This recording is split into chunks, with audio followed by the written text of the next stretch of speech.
Welcome to The Explainer. Today, we're unpacking a story that's just wild. It starts with a simple bucket of fried chicken and ends up at the very top of the financial world. We're talking about how one family's fast food joint didn't just feed a nation, it completely rewired its economy. So let's dive right in. How on earth does this happen? This is the story of a family that built this incredible two-pronged empire. It's a journey that literally starts with fried chicken and ends in the super high-stakes world of investment banking. And the strategy they used? Well, it's a total masterclass in turning a great reputation and a whole lot of cash into some serious financial muscle. So here's how we're going to break down their dual-pillar strategy. First, we'll look at how they built the cash engine. Then we'll see how they used that cash to multiply their money like crazy. We'll get into how they locked down their kingdom, the huge risks they faced, and then finally what this whole dual legacy really looks like today. Okay, let's set the scene. You have to picture this. We're in 1970s Jamaica. The economy is in turmoil. We're talking about serious foreign exchange controls. People are pulling their money out of the country. It is probably the last place you'd think to launch a big American franchise, right?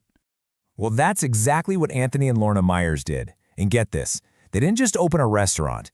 They introduced the entire idea of the drive-thru to Jamaica. It completely changed how people on the island ate.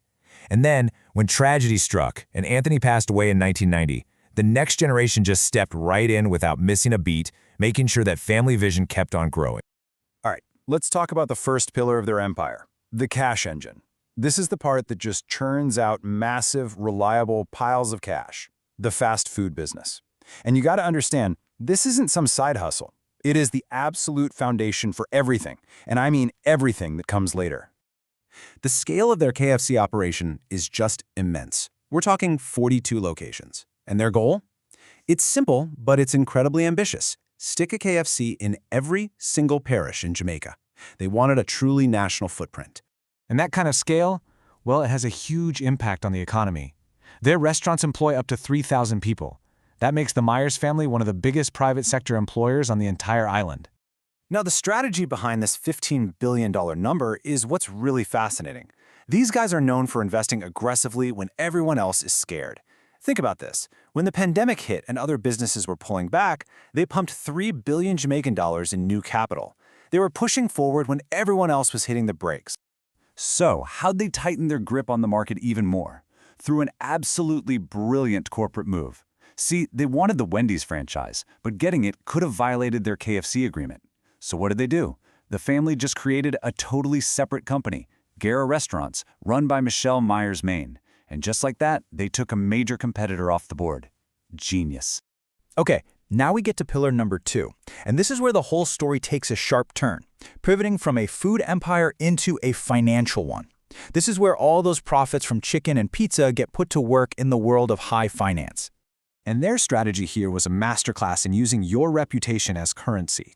You had Mark Myers, who basically represented the stability and success of the KFC brand, team up with this ambitious financier, Paul Simpson. Myers became the chairman of their new company, Burrita, and his family name was like a seal of approval. It gave investors all the confidence they needed to pour billions of dollars into the venture. And the result? I mean, look at this chart. It's absolutely staggering. In just 4 years, they took Burrita's total assets from under 20 billion to over 100 billion Jamaican dollars. They turned this sleepy, old-school brokerage into a capital-raising machine. So you've got these two incredibly powerful pillars, right? The cash engine and the money multiplier. The next logical move was to officially link them together. This would lock down their control and get them ready for a new level of government oversight. So they pulled off this pretty complex reorganization. With almost everyone on board, they put both Cornerstone and Burrita under this new umbrella, a financial holding company.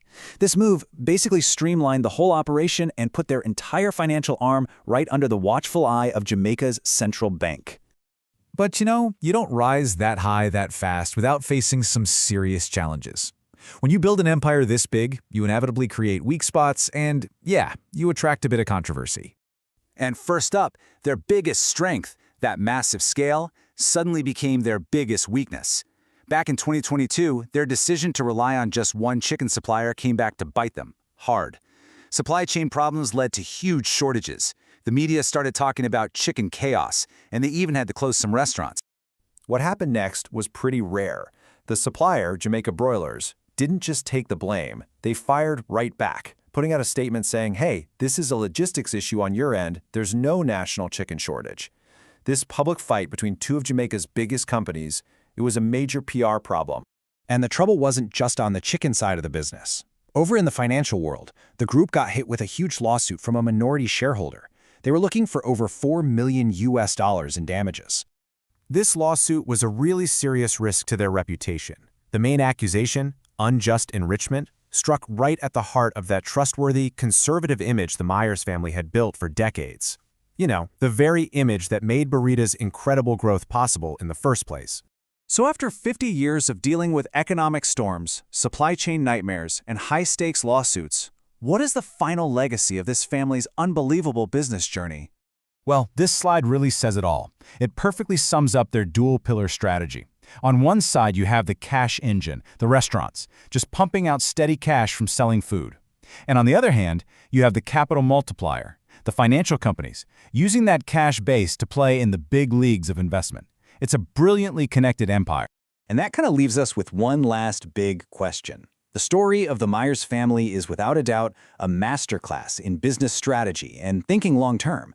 But their success also brings up a really deep question about how much power one group should have. I mean, what does it really mean for a small country when the same family's influence stretches all the way from your dinner table to the bank vault?